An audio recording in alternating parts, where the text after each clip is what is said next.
拉姆納拉揚拉姆。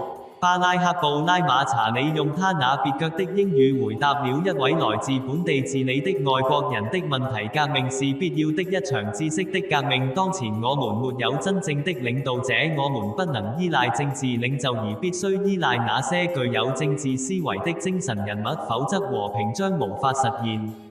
精神領袖不是從天而降的，他們也是血肉之軀，擁有物質的身體。政治團體與宗教團體並無不同，政治意識本質上就是精神意識，任何意識都是自我實現，而這就是宗教。善良的動機也是宗教。